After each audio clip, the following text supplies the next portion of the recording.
Hello everyone, and welcome to my Sister Wives For You channel. I hope everyone is having a wonderful day. Before we begin, please hit the subscribe button and give this video a thumbs up.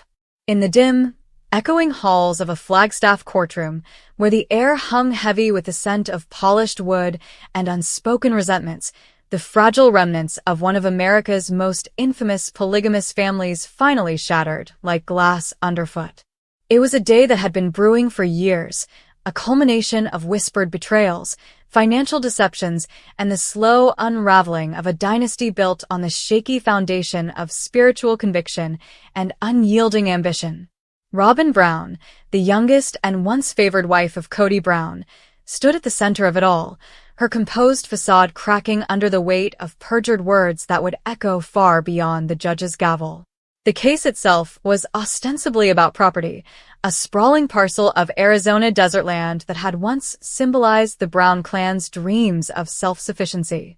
But as the proceedings unfolded on that sweltering August morning in 2025, it morphed into something far more visceral, a public autopsy of a marriage, or rather, a plural marriage, dissected layer by layer.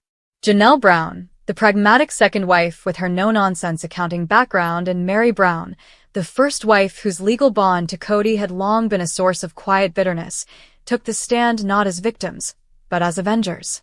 Their testimonies peeled back the veneer of Kody's patriarchal empire, revealing a man whose deepest secrets were less about divine revelation and more about human frailty, greed, infidelity, and a relentless pursuit of control masked as faith. It began innocuously enough, or at least as innocuously as family court can in the wake of a televised spectacle like Sister Wives.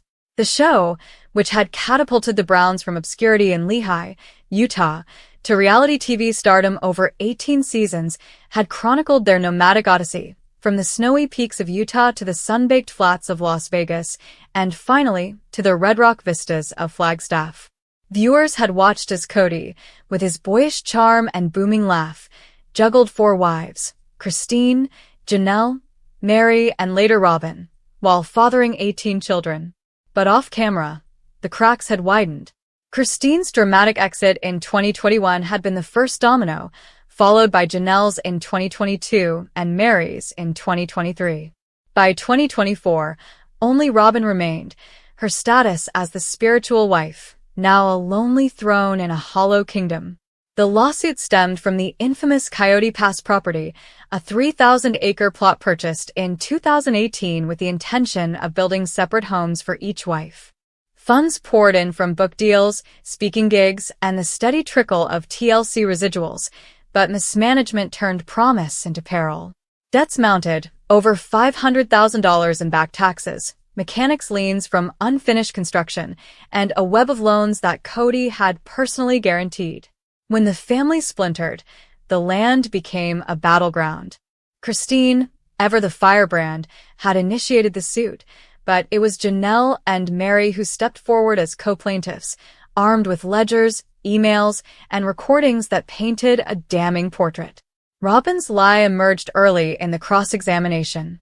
Seated in the witness box, her auburn hair pulled into a severe bun, she testified under oath about the financial contributions to Coyote Pass. "Kody and I pooled our resources equally with the others," she stated calmly, her voice steady as she described joint bank accounts and shared burdens. "There was no favoritism. We were all in this together for our family's future." It was a narrative honed over years on camera, a picture of harmony amid hardship. But Janelle, waiting in the wings with a stack of documents thicker than a family Bible, knew better. When Janelle took the stand, the room shifted. At 55, she looked every bit the accountant she was. Sharp-eyed, clad in a simple navy blazer, her short hair framing a face etched with the weariness of raising 6 children in a system that demanded perfection. "That's not true," she said flatly, her voice cutting through the murmurs like a ledger's red ink. She projected the first exhibit onto a screen, a series of wire transfers from 2019 to 2021, totaling $320,000, funneled from a joint family LLC straight into accounts controlled solely by Kody and Robyn. These weren't pooled resources. This was siphoning. While Meri and I were scraping by on our own earnings, my essential oils business, her B&B, they were building their dream home first, using money earmarked for all of us. The courtroom gasped collectively, a ripple of shock that even the bailiff couldn't suppress. Kody, seated at the defense table with his shoulders hunched, avoided eye contact, his once vibrant blue eyes now shadowed by defeat. Robyn's composure faltered for the first time. Her fingers twisted the hem of her skirt, a telltale sign of the anxiety that had plagued her on-screen breakdowns. But Janelle wasn't done. As she delved deeper, she unveiled Kody's first secret, the hidden real estate ventures.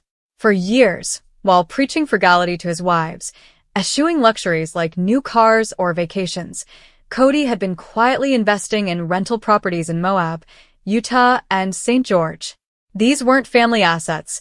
They were his alone, purchased under shell companies with names like Desert Covenant Holdings.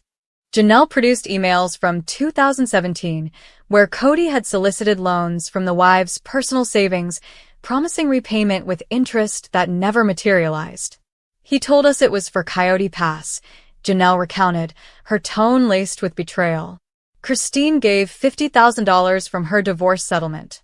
I wired $75,000 from my retirement fund.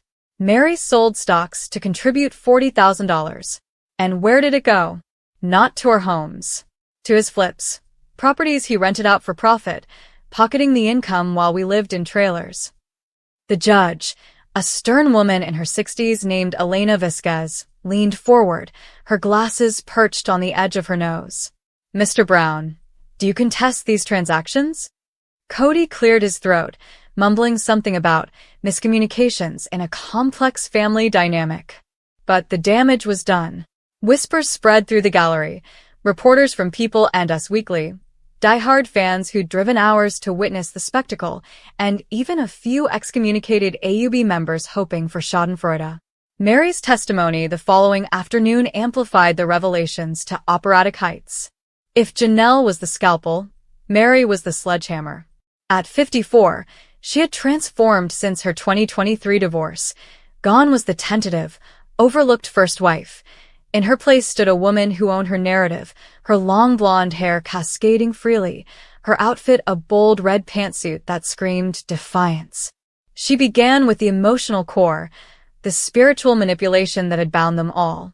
Kody always said our plural marriage was God's will, she said, her voice steady, but her eyes glistening. But behind closed doors, it was about power. He confided in Robyn things he never shared with us.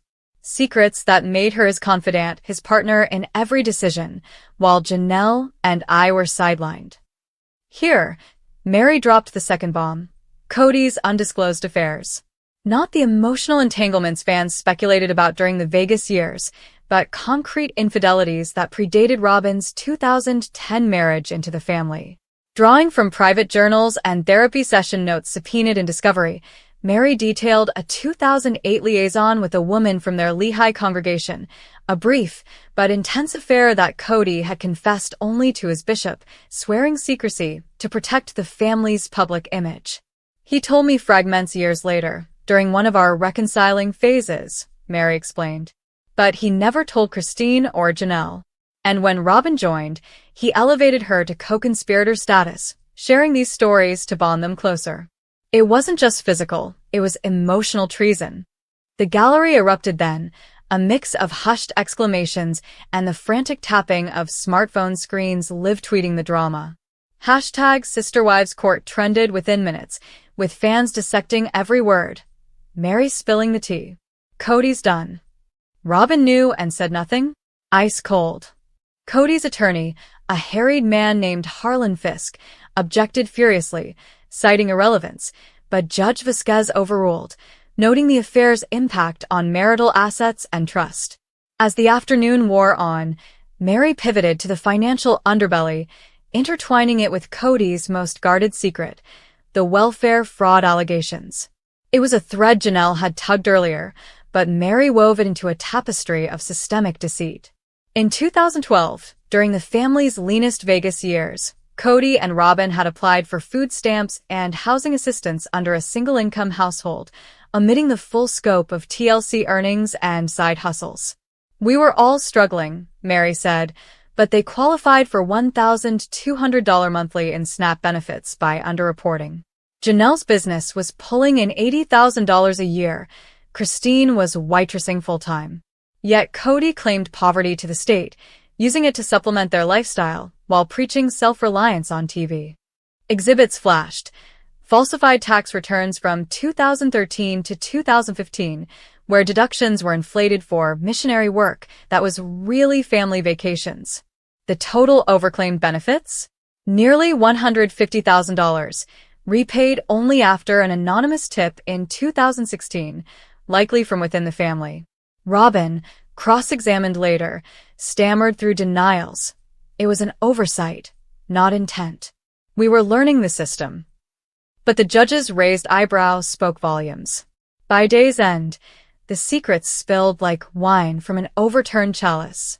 Kody's deepest one, unveiled in a hushed sidebar that leaked to the press by evening, was his crisis of faith. Janelle revealed therapy transcripts from 2020, where Kody admitted to his counselor that the plural marriage covenant had become a prison of his own making. He'd questioned the AUB doctrine privately for years, confiding only in Robyn that he no longer believed in eternal polygamy, but feared excommunication if he left. "He stayed for the cameras, the money, the control," Janelle said softly, her words landing like a eulogy. "Not for God. Not for us." Robyn's perjury charge loomed as the gavel fell for recess. Her testimony, now demonstrably false on multiple counts, could lead to contempt or worse. Felony perjury in Arizona carried up to 2 years. As she exited the stand, her eyes met Meri's across the room. A flicker of something? Regret? Defiance? It was gone too quickly to tell. The trial stretched into week 2, each day a fresh excavation. Janelle returned to dismantle the myth of Kody's patriarchal provider role. She presented payroll stubs from his short-lived ventures, a vitamin supplement line that flopped in 2014, a construction firm that folded amid Coyote Pass delays, showing how he leaned on the wives' incomes while portraying himself as the breadwinner. "Christine's real estate flips kept us afloat in Vegas," Janelle testified. "My consulting gigs paid the kids' braces." Meri's B&B hosted influencers for exposure. Kody? He chased dreams that drained us dry. Meri, in a follow-up appearance, delved into the emotional scars, her voice cracking as she described the cottage protocol, Kody's unspoken rule that wives entertain him in rotation, a system that bred jealousy and isolation. "Robyn got the penthouse suite every time," she said bitterly. "The rest of us? Crumbs." She revealed Kody's secret vasectomy in 2015, post his 6th child with Robyn, a procedure hidden from the family to avoid doctrinal backlash. "He didn't want more kids, but he let us believe it was God's timing," Meri said. "It was his choice, and he lied to keep the peace, or the power." Witnesses piled on. Christine, via video deposition from her Utah home, recounted Kody's verbal abusiveness during COVID, when he isolated with Robyn and deemed the others unclean. Former producers from TLC testified to off-camera manipulations, Kody scripting confessionals to vilify ex-wives, editing out Robyn's jealous outbursts. Even the children Wade and Logan, the eldest at 31, submitted an affidavit detailing how Kody had favored Robyn's brood, allocating college funds unevenly.